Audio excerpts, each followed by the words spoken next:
भारत और पाकिस्तान के बीच जिस तरह का तनाव और युद्ध का माहौल बना हुआ है, उसकी वजह से आईपीएल 2025 को अनिश्चित काल के लिए अब टाल दिया गया है।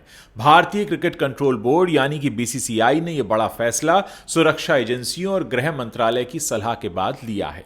इस सीजन में अभी 12 लीग मैचेस बाकी थे और फाइनल 25 मई को होने वाला था, लेकिन अब हालात इतने खराब हैं कि बीसीसीआई ने कोई नई तारीख बताई ही नहीं है। दरअसल पिछले महीने कश्मीर के पहलगाम में एक बड़ा हादसा हुआ था। वहां 26 मासूम भारतीय पर्यटकों की हत्या कर दी गई थी। इस हमले की जिम्मेदारी पाकिस्तान में बैठे कुछ इस्लामी आतंकी संगठनों ने ले ली। भारत ने इसका जवाब देने में देर नहीं की। इसके 15 दिन बाद ऑपरेशन सिंदूर के तहत भारतीय सेना ने पाकिस्तान और पीओके में 9 आतंकी ठिकानों पर हवाई हमले किए। भारत का कहना है कि इन ठिकानों का इस्तेमाल आतंकियों को भर्ती करने और हमलों की साजिश रचने के लिए हो रहा था, लेकिन पाकिस्तान ने इन हमलों को जंग की खुली चुनौती बता दिया। उसने दावा किया कि भारत ने मस्जिदों समेत 6 आम नागरिक जगहों पर बम गिराए हैं। इतना ही नहीं, पाकिस्तान ने यह भी कहा कि उसने भारत के 5 लड़ाकू विमान मार गिराए हैं।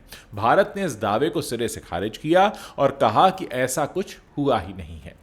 इसके बाद दोनों देशों के बीच तनाव आसमान छूने लगा। पाकिस्तान की तरफ से राजस्थान के जैसलमेर में ड्रोन हमले की कोशिश हुई, जो नाकाम कर दी गई, लेकिन राजस्थान के बॉर्डर वाले इलाकों में रात में ब्लैकआउट होने जैसे हालात बन गए, जिससे लोगों में डर फैल गया।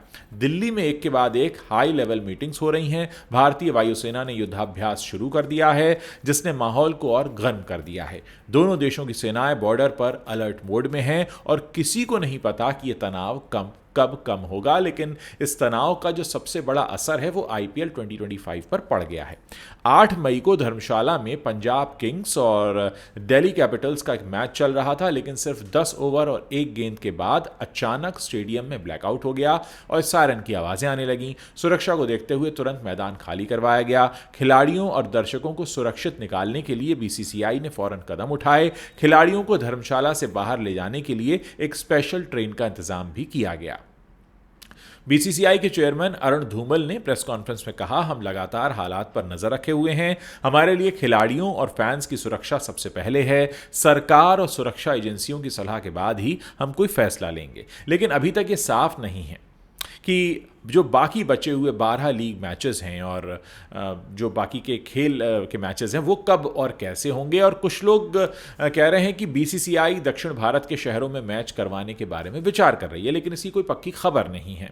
आईपीएल में विदेशी खिलाड़ी खेलते हैं और अब भारत पाकिस्तान युद्ध के बीच वो डरे हुए हैं। रिपोर्ट्स के मुताबिक कई विदेशी खिलाड़ी भारत में रुकने को लेकर सहज नहीं हैं, वो अपने देश लौटना चाहते हैं। बीसीसीआई ने एक इमरजेंसी मीटिंग बुलाई, जिसमें इस मुद्दे पर खूब चर्चा हुई। पहले बीसीसीआई का कहना था कि विदेशी खिलाड़ी भारत में खेलने के लिए तैयार हैं और उन्हें कोई दिक्कत नहीं है, लेकिन अब हालात इतने बिगड़ गए हैं कि कुछ खिलाड़ियों ने खुलकर अपनी चिंता जाहिर की है। बीसीसीआई ने उनकी सुरक्षा का भरोसा तो दिया है, लेकिन खिलाड़ियों का डर कम नहीं हो रहा है और वो जंग के बीच अपने आप को सेफ भी नहीं समझ रहे थे। हालांकि जब ऑपरेशन सिंदूर हुआ था, तब बीसीसीआई ने सावधानी बरतते हुए पंजाब किंग्स और मुंबई इंडियंस का एक मैच धर्मशाला से हटाकर मुंबई के वानखेड़े स्टेडियम में शिफ्ट कर दिया था। उस वक्त बीसीसीआई ने दावा किया था कि भारत पाकिस्तान तनाव का आईपीएल के शेड्यूल पर कोई असर नहीं पड़ेगा, लेकिन अब हालात इतने खराब हो गए हैं कि पूरी लीग को ही रोकना पड़ गया है। सिर्फ आईपीएल ही नहीं, उधर पाकिस्तान में भी क्रिकेट पर असर पड़ा है। पाकिस्तान सुपर लीग यानी कि पीएसएल के अब सारे मैच रद्द कर दिए गए हैं। अब पीएसएल के जो बाकी बचे मैचेस हैं वो यूएई में करवाए जाएंगे। एक्स प्लेटफॉर्म पर कुछ यूजर्स का कहना है कि बीसीसीआई भी आईपीएल के बाकी मैचेस को भारत के दक्षिणी शहरों चेन्नई या बेंगलुरु में शिफ्ट करने पर विचार कर रही है, लेकिन बीसीसीआई ने अभी तक इस बारे में कोई ऑफिशियल स्टेटमेंट नहीं दी है। आईपीएल के अचानक रुकने से फैंस काफी निराश हैं। सोशल मीडिया पर लोग तरह तरह की बातें कर रहे हैं। कुछ फैंस का कहना है कि यह फैसला बिल्कुल सही है, क्योंकि जंग जैसे हालात में खिलाड़ियों और दर्शकों की सुरक्षा सबसे ज्यादा जरूरी है। लेकिन कुछ फैंस मानते हैं कि यह सब कुछ जल्दबाजी में लिया गया कदम है। एक फैन ने एक्स प्लेटफॉर्म पर लिखा, जब देश की सुरक्षा की बात आती है तो क्रिकेट इंतजार कर सकता है, लेकिन बीसीसीआई को जल्द से जल्द नई तारीखें बतानी चाहिए ताकि फैंस को कुछ तो उम्मीद रहे। कुछ फैंस ने मजाक में ये भी कहा कि आईपीएल रुक गया, अब तो टीवी पर सिर्फ न्यूज़ चैनल्स ही देखने पड़ेंगे। वहीं कुछ लोग बीसीसीआई से नाराज़ हैं कि उसने पहले से कोई प्लान क्यों नहीं बनाया था। लेकिन पहले से कोई प्लान बनाया भी कैसे जा सकता था? युद्ध जैसी घटनाएं तो अचानक होती हैं, जो तनाव हुआ है वो भी अचानक हुआ है।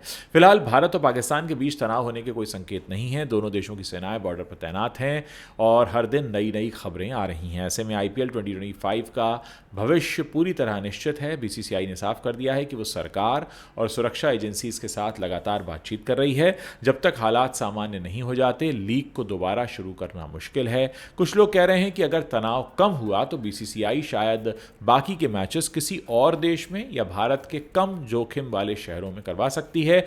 लेकिन ये सब सिर्फ अटकलें हैं। अभी तो फैंस को बस इंतज़ार करना होगा।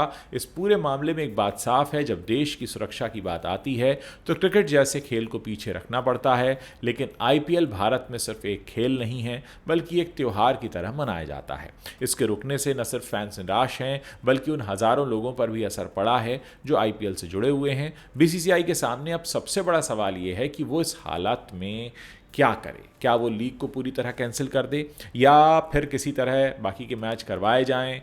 जवाब जो भी हो, फैंस बस यही चाहते हैं कि जल्द से जल्द आईपीएल की वापसी हो जाए। दोस्तों, ये समय ऐसा है जहां हर किसी के दिल में, हर किसी के मन में सिर्फ एक ही जज्बा है कि हम सब एक साथ खड़े हों। आतंकवाद के खिलाफ ये जो जंग है, ये हमें जीतनी है और इस मौके पर हमें एक दूसरे के जो हमारे आपसी मतभेद हैं उन्हें भुलाकर एक साथ खड़े होने की ज़रूरत है। उम्मीद है आप मेरी बात को समझ पा रहे होंगे और देश को इस मुश्किल घड़ी से उबरने के लिए आप एक साथ खड़े होंगे और इस बात को समझेंगे कि इस समय अगर कुछ सबसे ज़रूरी है तो वो ये है कि हम आतंकवाद का खात्मा करें और पाकिस्तान को या आतंकी ताकतों को मुंह तोड़ जवाब दें।